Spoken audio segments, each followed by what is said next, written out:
Welcome to the Physician Sense Podcast, a podcast designed specifically for physicians. And now your hosts, Chad Chubb and Tyler Olson. And welcome to the official second episode of Physician Sense, where I have the one, the only, Tyler Olson. And Tyler is also going to make a very special announcement today. He will also be contributing $1 billion to a medical school of your choice in honor of the great news we had just a few weeks ago. So we're going to build on that topic today. But Tyler, what are we rocking and rolling with today? I did say who's going to be next after that one announcement was made. You're right. You're picked. So I picked you. So I'm so excited. We'll let the viewers, the listeners vote on what school we're going to give this to. But yeah, all joking aside, how cool was that? No, that was pretty awesome. And thinking about the compounding interest impact of that endowment fund, it was a pretty cool discussion online last week. Yeah. But no, this episode we're going to be talking about some specific dates that are important relative to federal student loan management. We're going to delve into some of the pros and cons of the newest income-driven repayment plan, SAVE, and certain things to look out for, and talk about private loans briefly. And then we're going to delve into emergency funds and how to approach those as you get into residency, as well as touch on the importance of disability insurance. So we're trying to cover things that are, obviously these topics are relevant to all physicians, but especially for those of you that are just getting into intern year and you might have a few weeks to think about these things. And so we want to present that to you so that you can make some decisions. Yeah, that's perfect. And, Tyler and I, when we come into these, we kind of talk through our goals and our bullet points, especially for some of these earlier episodes, as we continue to get more and more feedback, more questions on I say for Twitter, but hopefully we're pushing more of those to the Google form, again, for Tyler's sanity, and we'll continue to build on live data. And we might go down a rabbit hole with student loans, and we might actually have to push emergency funds or disability to the next episode. So we'll see. That's the best part of live recording, right? We'll kind of see where we get to it. And I have one more note for Tyler before we get into it. So when this episode goes live, it's April 1st. But between now, this recording, and then, you have built something very special for Advice Residency, where you are going to have not just yourself, but a lot of rock stars talking about what they should be thinking about in their medical journey. So before we get into the details, I know we can't say how was it because you didn't do it yet, but tell us what you're most excited about as you get ready to record that with all the other rock stars you have going. What I love is that this is going to be a collaborative teaching effort, because the most important way in which the physician community can build financial literacy is for them to be supporting each other. And many of the instructors are physicians who have taught themselves personal finance topics, and they have agreed to help me with this effort. And so, it's not just like me, professional financial planner. It's a group of people that really care about early career physicians and giving them the opportunity to learn everything that they need to know in a safe space. And it was great because it's at a time where, hopefully most graduating medical students have some time to attend. We're going to have it in the evening. And it's in a few weeks from now. And we've got I think we got 570 people registered to attend. So I'm excited and terrified because I want it to go well. But thankfully I'm not doing it alone. So I've got a lot of support and I'm thankful for that. That's fantastic. Yeah, I saw your tweet on you had to upgrade the Zoom, so that's always a good problem. And a fun side story, just so you know that Tyler and I have always been besties. Tyler did invite me to talk. Tyler told me the time of the presentation, and I said, Tyler, my brain does not work that late at night. So I'm going to call you Grandpa Chad. Grandpa Chad. I make fun of myself all the time. Go to bed way too early, but I'm an early riser, so I try to make up for it. But awesome thing you're putting together there. I'm excited to see it. I'm excited to see the feedback from it. And I know I keep saying rock stars, but I mean, you just have an awesome lineup there. So that is fantastic and something really special that, really only you in the medical community, I think, could really throw that together and really make it powerful. So thank you for doing that. I'm excited to see what that ends up looking like. Well, I am hoping too that we can mimic this concept in the fall with those who are graduating from training in mind. So we could focus on those specific topics relative to that completion, contracts, things like that would be more relevant to them. And maybe we could do it earlier in the day. How about that? We'll do a pre-recorded session, and I'll send it to you, and then you take all my questions for me, and then it's a win-win. It's a win-win. All right, deal. Okay. All right. Good. So speaking of hot topics, this one we started to dabble in student loans last time. We're going to build on student loans even more on this one. The one thing that we added in here is just by the time this is going live again on April 1st, we start to come up on some important deadlines. One in particular, that first deadline is April 30th, and this is the IDR waiver. This is the one where we were all, rushing at the end of the year to say, oh my goodness, we got to get this, you got to get these done, you got to get it done. And then we're always concerned, does the servicer actually get it done, even though we put it in? There were so many what ifs. So now we have a little bit more time. But if you're listening to this now and you have not done it, we are now within pretty much a 30-day window of when this needs to get done. So the IDR waivers is, I've always described this way. Tyler, I'm interested to get your input on, it truly is a once in a lifetime opportunity. I mean, who knows? Maybe it's extended again. Maybe they try to build it in to stay, but I would not be putting too many large bets on those types of things sticking around forever. Eventually that window will close, but what are your thoughts on everything that comes with the IDR waiver, Tyler? I think that it's an extremely confusing concept, as is the case with most of federal student loan language. And so if any of you are wondering who this is for, this would be for those of you who have medical school loans. You also have undergrad loans or graduate loans from before, and you worked full-time for a nonprofit organization between undergrad or grad school and medical school. Because what you can do essentially, and this is, you also have to be out of medical school at this point now. There is some nuance there, but for the most part, you have to be able to consolidate your old loans with the new loans, and then be able to apply those full-time years or months of work to all of your loans. So if you are of the situation where you had undergrad loans, then you worked full-time for a nonprofit, and then you went to medical school and now you're out, you could get those years of nonprofit work applied as PSLF payments on both undergrad and medical school loans, all lumped together. But you have to do that before April 30th. Did I get that right? Yeah, that sounded fantastic. And I'd even throw in one addition there is, Tyler covered the PSLF side. I'm assuming we'll have some that may not be going for PSLF, but I would say we still get a good amount of dentist questions and vets where they might not be going for traditional PSLF. Remember, that waiver is also vital if you're going for long-term forgiveness. Usually that math is a little bit harder to work out for physicians. It always depends on the specialty, really depends on your income, but I would say specialty is probably our biggest mover there. And usually even when you get into dentistry and veterinary medicine, where it's usually more of a general practice where student loan balance is very high, income is low in terms of student loan planning, where you even have a chance to stretch it out that far, which I think the SAVE program certainly could help in a lot of ways, which we'll cover this one next. But I think you nailed it there. And we kind of joked before we went live here on hopefully not too many of you are hearing this for the first time, whether it's through Tyler's channels or my channels or just, White Coat Investor, anything medically related, heck, just, the newspaper, right? Hopefully this isn't the first time you're hearing this, but if it is, you have 30 days to lock in possibly a once in a lifetime opportunity. So that's the first big one on there. I'm going to say smaller ones because they're not as significant as that one in my opinion. But I listed the June 30th date, which is the last day to get into pay. The reason why I don't think that one's such a big mover is because the new IBR looks a lot like Pay. Pay was a little bit better on the capitalization. But if you're going for PSLF, you probably are not too worried about interest capitalizing. If you're not going for PSLF, you don't really want to capitalize interest just for fun.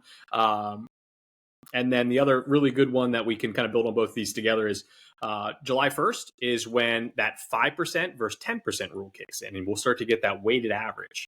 Now, if most of your debt is from medical school, you probably don't notice it. But if you had a good amount of undergrad loans mixed in there, that 5% weighting could be a pleasant surprise for some of you. So that'll be interesting to see how that shakes out. You know, when we kind of been doing the overviews with our clients, it's usually tilted pretty heavy towards the medical school side, unless there was a really expensive undergrad. It seems like a lot of times they did good on the undergrad debt, at least, you know, for the clients that we work with day in and day out. But what are your thoughts, Tyler, on just kind of those two updates on the June 30th and then the July 1st? I think it's worth looking at briefly, but there's not a lot of juice in there between between pay and IBR. It's not going to be plan altering. It's not going to be life altering for many people. But you know, if you're not going for public service loan forgiveness, it might be worth looking at it to see if getting into pay if you're not already in it. But in my mind, it really comes down to the bigger difference between pay and save, or IBR and save, because those are significantly different. And when you said the 5% and 10%, that's relative to the new save plan. The impact for many physicians is probably where, instead of it being 10% of their disposable income, it's going to be maybe like 9.5% or 9% or something like that when you factor in the undergrad with the graduate loans. And just to briefly explain what we're talking about, what the math is behind that, what the new save plan offers is that you have to make a payment based on 10% of your disposable income. And the way in which you arrive at that is a bit complex. We talked about that a bit last time, but you know, essentially, like if you're a single resident and you make $60,000, about the first $30,000 is not counted, and so you're going to have to pay 10% of the amount above that, which would be 10% of $30,000, which is $3,000. However, if 90% of your loans are medical school loans and 10% of your loans are in undergrad, then actually only 90% of your payment would be based on that 10%, and the other 10% would be based on 5% of that excess. So it's a lot of algebra. The essence is that maybe your monthly payment would drop by like $5-10 or something like that in that scenario. So it is a change, and for those of you who are in residency, every little bit does help. So it might be something that you'll notice, and it'll be good. So I think it's things moving in the right direction, and interesting, but none of it is earth-shattering for physicians, I think. Yeah, and really, I mean, for that one, besides being in save, there's not a strategy behind it, right? It just happens.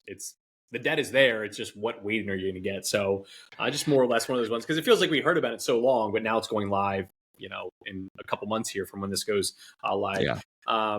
The other one in there is we're officially supposed to have, and I'm interested to see how this is played out for some of your clients. The one-time adjustment is supposed to be done by July 1st, which that could be super exciting for some of you. That could be the moment where magically your loans disappear. So we're waiting for that one-time adjustment, which again is coming back to that IDR waiver. But if you were already in direct loans, you didn't have to do anything, right? The IDR waiver didn't really play a factor there. You're just hoping for a big spike in payments from different forms of whether it was forbearance or deferment in the past.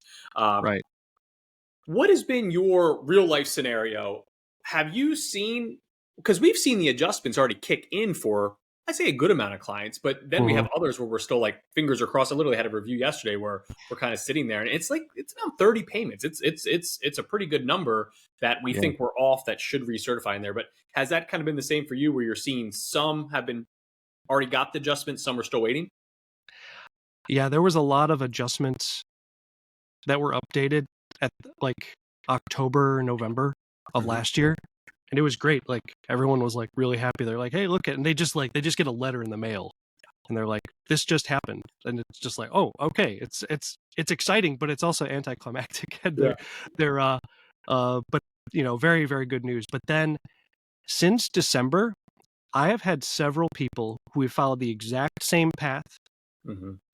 And they've even had updates where all of a sudden it showed their loan balance went down dramatically. And they thought, oh, it must have happened. And I was like, well, this is not how it's been communicated before. And usually you get something in the mail or email. But it just like showed up on their profile online, like their loan balance was less. Because in this, the people that I'm thinking of, they actually had enough payments over the course of the years that they had enough for PSLF now for like a certain amount of their debt. But then all of a sudden it like spikes back up, but they've had no communication from the loan servicer.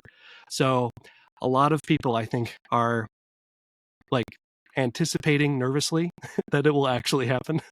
So yeah, by July 1, this should all be resolved. So I imagine there's a lot of work going on behind the scenes, and I don't know. I've seen a lot of good news, and so there's reason for hope.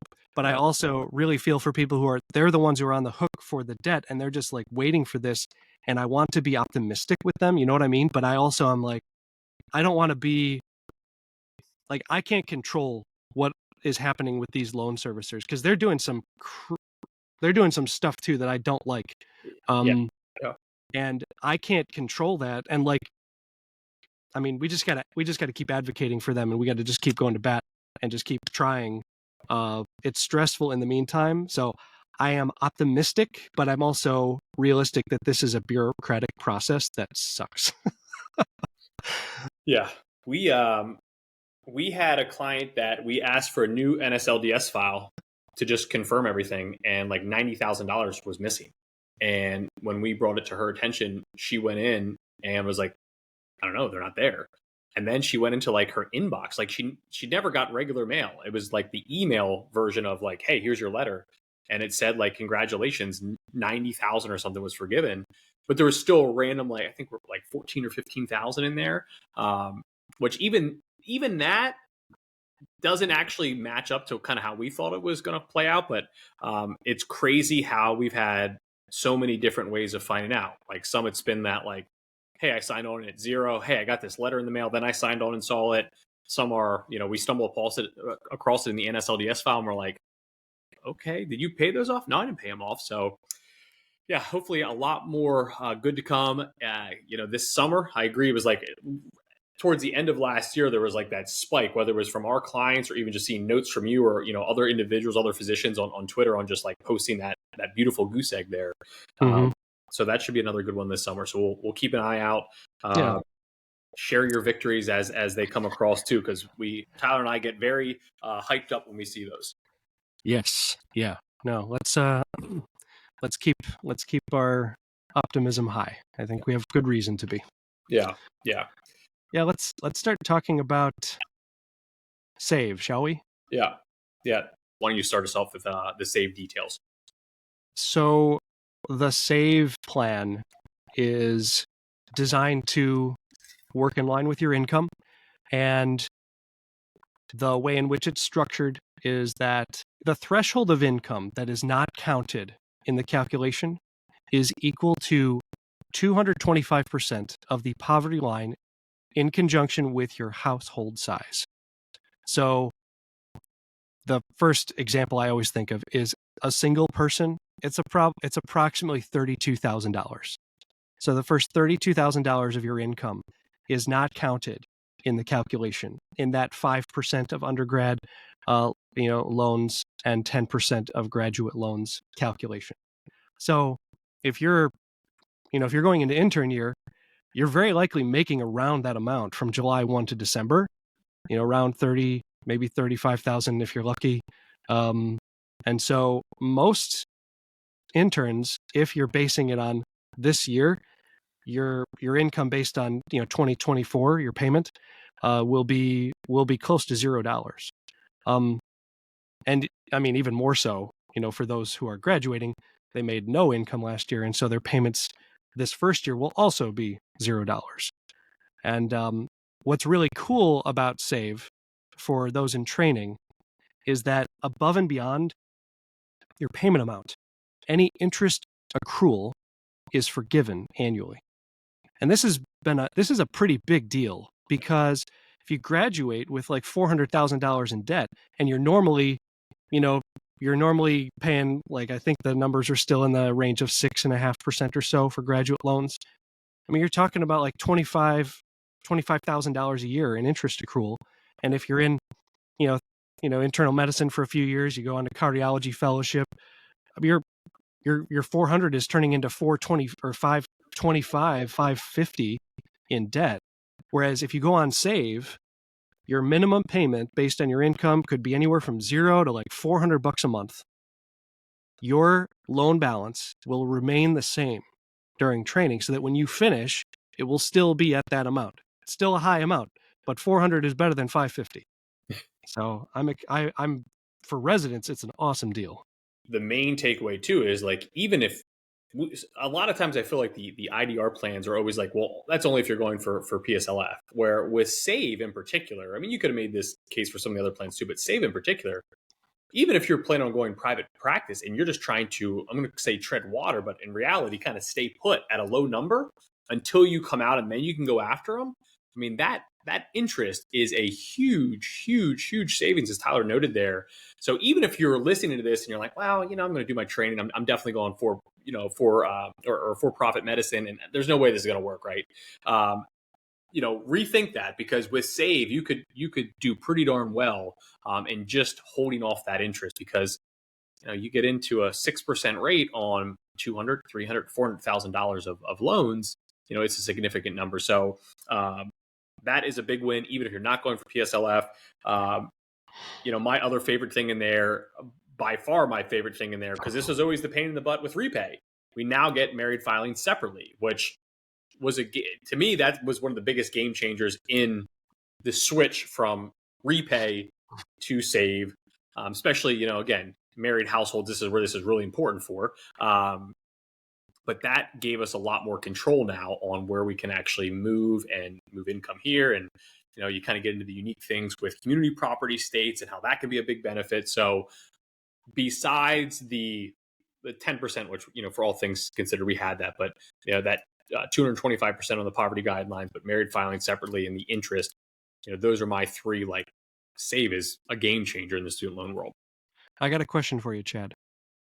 Someone comes up to you, or they ask you on Twitter or wherever, and they say, hey, I'm trying to figure out if I should file it jointly or separately, if it's worth it. What do you tell them to do? I tell them, and this is, no one pays us for advertising here, but I always put down two websites. I put down White Coat Investors. What is it? I think it's Student Loan Advice, I believe. I always just say Andrew, but I say go to Student Loan Advice or go to Student Loan Planner, pay a couple $100 for a one-time review. Because no matter what you think you can send me in the next 4 minutes, I can't analyze it in that 4 minutes to say, like, should you be doing married filing separately or married filing jointly?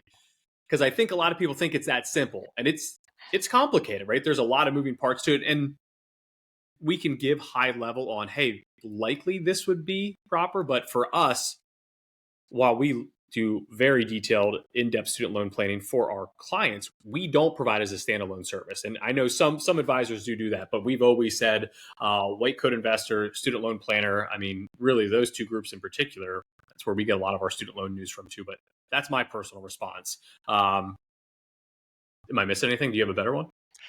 No, I think that's the right move. Or, I mean, they could also, there's a growing number of accountants who are embracing this reality as part of their process, begrudgingly, because it's not like they don't have enough to do with like the tax code changing on them constantly. But I also say, if you're going to do your taxes yourself, then yeah, like Student Loan Planner, studentloanadvice.com, they can be good options for you. But if you are thinking, I think I want to have someone do my taxes anyway, you might be able to lean on your accountant to give you the analysis, and they don't have to know the student loan detail stuff. You just want to make sure that you have an accurate picture of the tax liability difference between filing jointly versus separately. And that can be a big difference. Like if you're like in, California or another community property state, that adds a layer of complexity.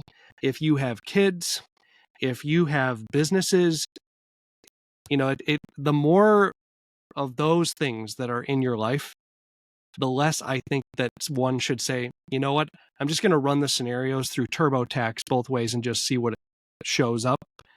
You can do it that way, but it's a bit of a crude method. I think with the impact that these decisions can have, the magnitude grows, and it's worth it. Like, pay the $400, $500, $600 if you can to get the right advice on this, because you want to get it right, because it can make a big difference.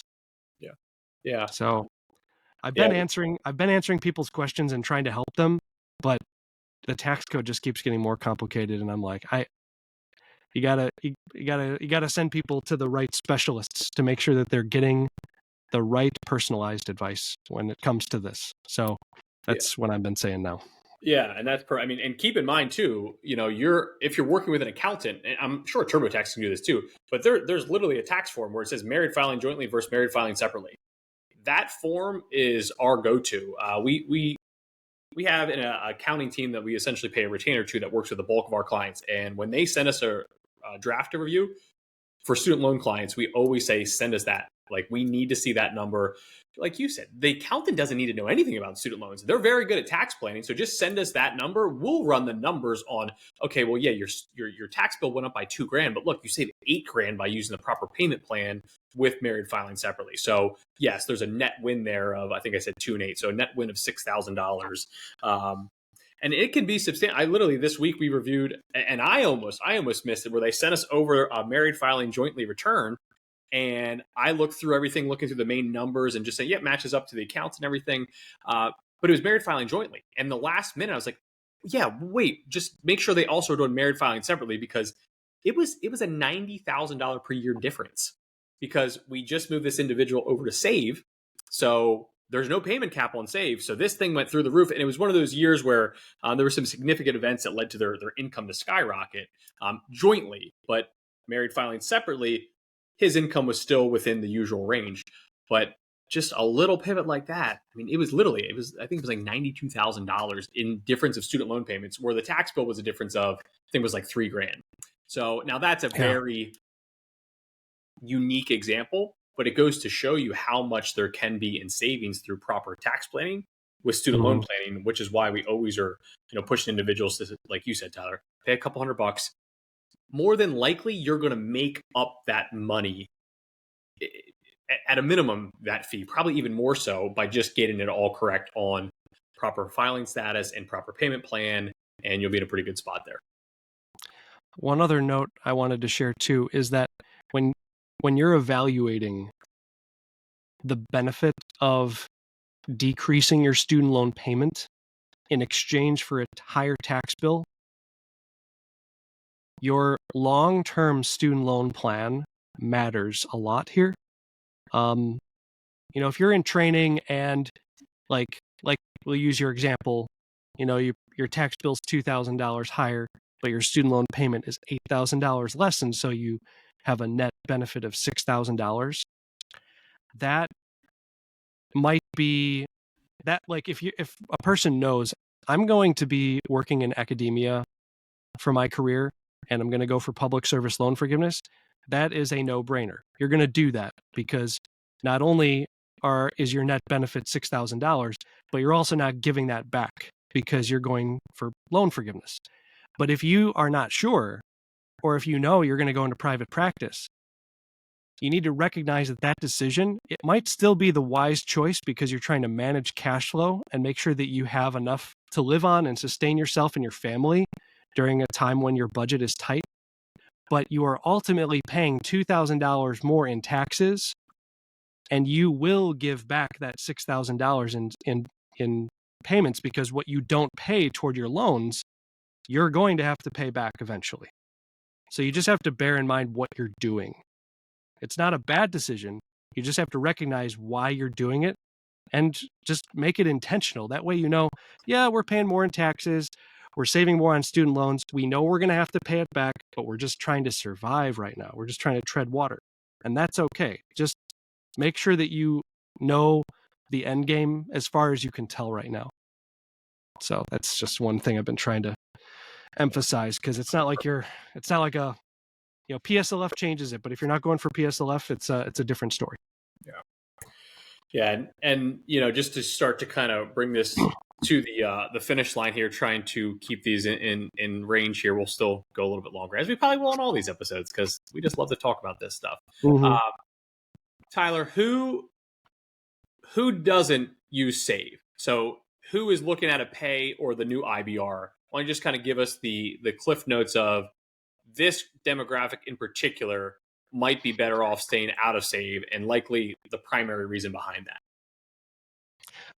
Anybody who has a post-training income potential of $100,000 or greater than their debt, they should look at going for Pay or the new IBR if they are going for public service loan forgiveness.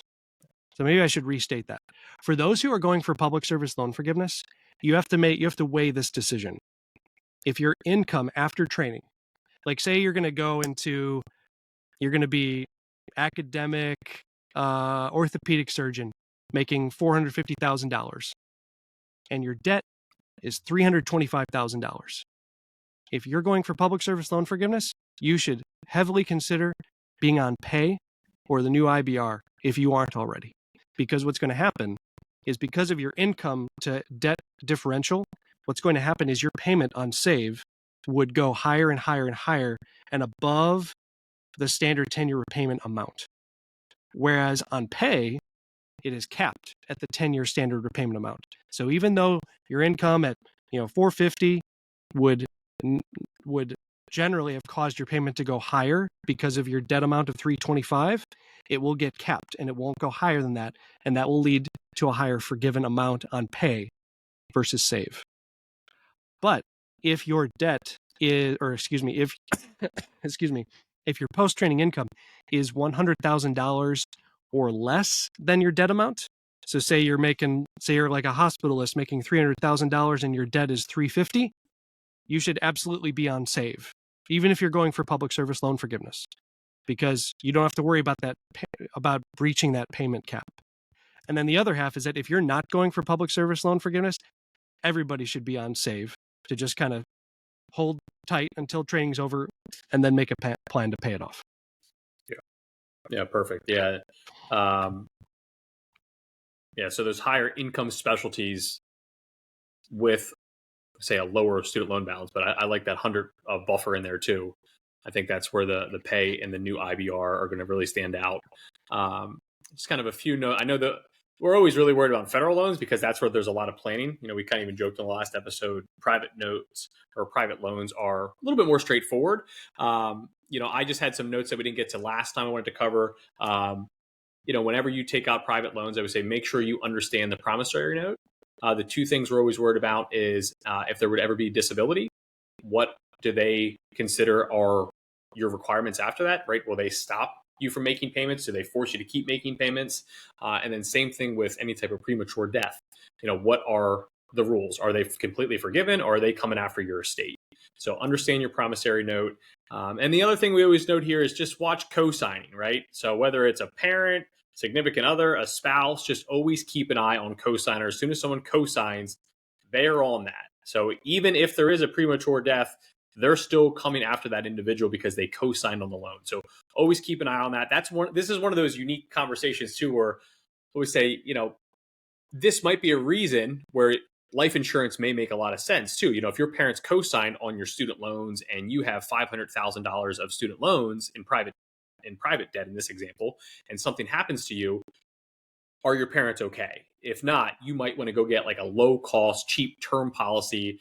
And remember, you're not trying to cover 30 years here. Now, maybe you are if you have family planning and other reasons, but you might get something simple to say just until your loans are out of the way. But that's always kind of one of those unique stories where, hey, all things considered, you really don't need life insurance, but because of that co-signing situation, you might want to think about it. And you can even do this through your employer. Maybe you load up on a group plan, but just kind of some unique things to throw in there. Any other thoughts on those pesky private loans? I think that, I mean, those details are, probably the most sinister because they're in the fine print. The only other thing is to consider if there's an opportunity to get a lower interest rate, but it seems like that's not really relevant right now. If you have an existing loan, I mean, unless it's like one of these, I guess there are some private loans out there that you might have where the rate is like 12, 15%. You might be able to refinance to a lower rate just to save on interest. And there's some good in residency programs, like SoFi has a great, that great $100 a month deal. And you'll likely get a lower interest rate than 12 or 15, but it really depends. It might be the same rate. It depends on your credit score. It depends on your total debt owed relative to your income, but it's worth looking into. So, the main thing with private loans is just trying to keep them from becoming overwhelming because they don't have the benefits of the federal income-based plans generally. So, but that's I think that's good for private loans and federal loans, and enough, and we can talk about these other things another time.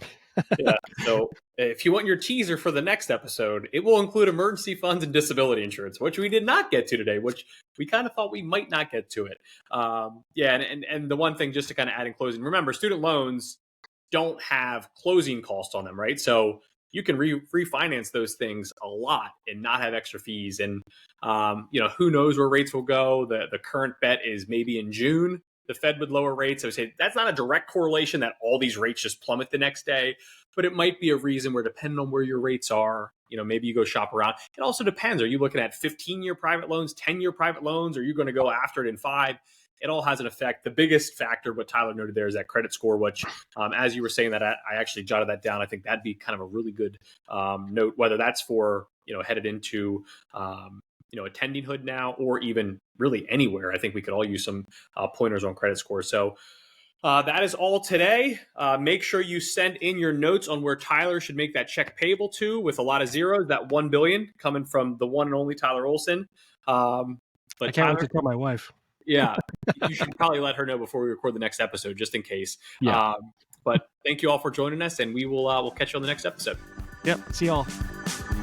This information is for general purposes only. This information is not intended to be a substitute for specific professional, financial, or tax advice, as individual concerns vary. Please see a financial professional, CPA, and/or an attorney in regards to your own individual situation.